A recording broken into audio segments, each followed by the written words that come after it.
Alright, hello Guardians. I just wanted to make a little video showing you how I do the Legend Lost Sector Bunker E15 on Europa.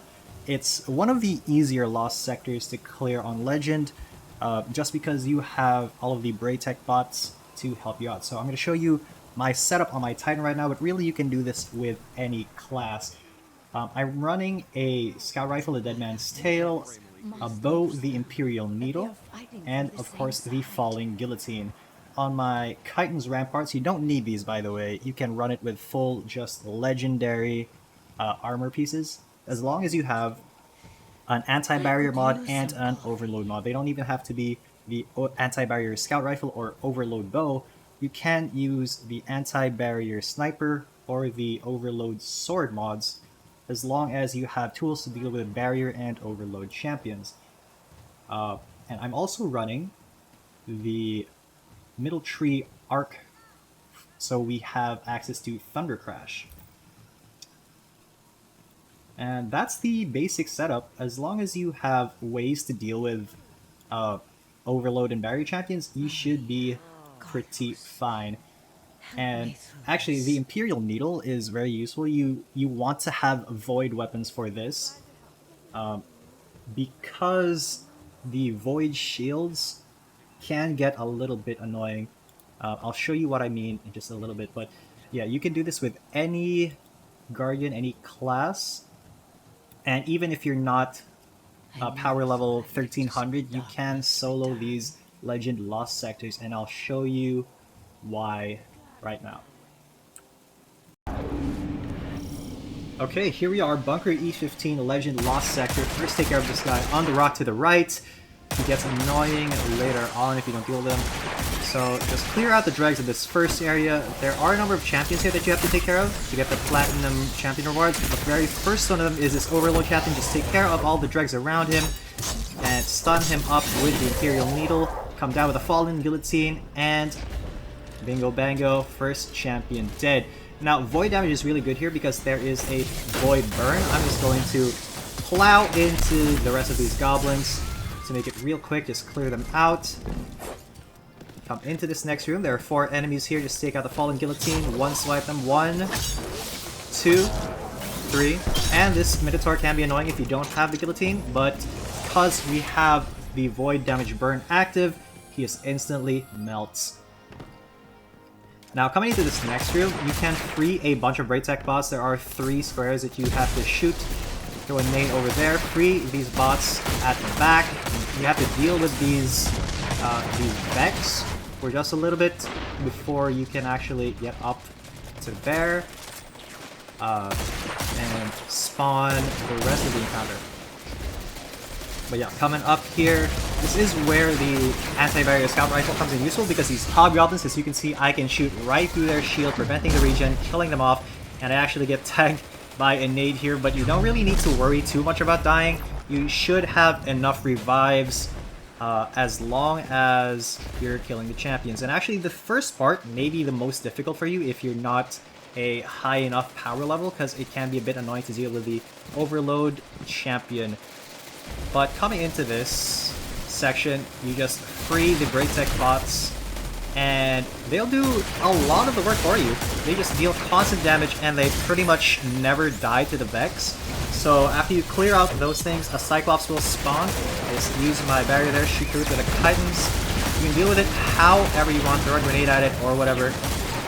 But when it does spawn, it spawns a barrier Hobgoblin as well as that annoying Void Shield Minotaur. You just take care of its shield, and the Braytech bots will deal enough damage to take it down eventually. So you can focus on the barrier Hobgoblin right here.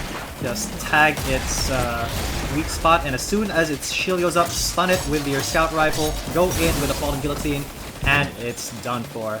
That is 2 out of 5 champions, sorry, 4 I think. 2 out of 4 champions you have to deal with in this lost sector. The other 2 are going to spawn during the boss encounter. They can be a little bit annoying, but as long as you play it a little bit safe, you should be fine.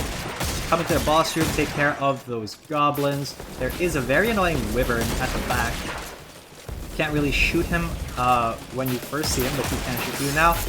he is going to aggro onto you, so my suggestion, if you are Titan, is you use your shield, shoot through it with a Chitin's, and just wait for him to get to half health, damage him enough to get to half health, or even use your Fallen Guillotine to take him down.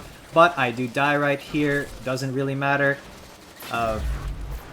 As long as, you know, that Wyvern takes a little bit of damage, it should be low enough health that I can just use a finisher on it as soon as I come back in. But as you can see, my Thunder Crash is now prepped, and I'm actually saving that for the boss as soon as it spawns so that we can get past that first phase of the fight really quickly and spawn the champion instantly. You see, as soon as the room turns kind of red and these things start to spawn, I'm just going to go melee ability, superhero landing down onto there, and Thunder Crash straight into the boss, run back down, and this is going to be like your safe area.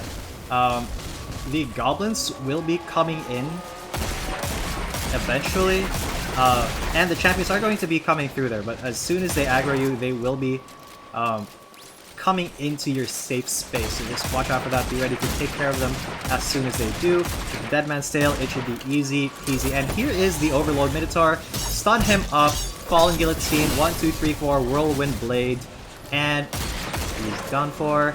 That's 3 out of 4 champions that you have to deal with. The other one will spawn in a couple of phases of this boss fight. But as you can see, the Scout Rifle with the anti-barrier Scout Rifle rounds just shreds through the boss. It ignores the shield completely. You can shoot it even when, you know, the shield hasn't rotated. So this is what I recommend you use, or really any other Scout Rifle, even though it'll just take a little bit more time because most Scout Rifles don't have the same damage that the Dead Man's Tail has. I have done this with a Night Watch. It is very doable. So just take care of the goblins, take care of the ads as soon as they spawn. You can use nades here if you want, just like I do right here. And so when the boss is on the left side, that means that it's one phase away from summoning the last champion. As soon as it teleports back onto the podium, the last champion will spawn. As you can see, I'm just tagging it through its shield, aiming at the eye weak spot right there, and the champion has appeared right there. I'm just going to try to get a little bit more damage. Pull out the bow, ready to stun. There he is. As soon as he teleports in, there we go. Fallen Guillotine, 1, 2, 3. Whirlwind Blade. Didn't kill him. Another couple swipes should do the trick. And that's all the champions. You should get the platinum rewards as soon as you finish. So just finish off the boss with your Dead Man's Tail or what have you. You can even just start swinging your sword in there if you want. But no more ads will spawn. This should be easy peasy. The Braytech bugs are just dealing damage to it constantly as well, so even if you die, it's still going to, you know, keep taking damage. You're still going to make progress towards killing it. And 6:17 or 6:18 is going to be our final time right there. So there you go. That's how you solo the Legend Lost Sector Bunker E15 with basically any class. I hope you guys found this useful. Go farm those exotics whenever this Lost Sector comes around, and happy Guardian Games. Go Hunters!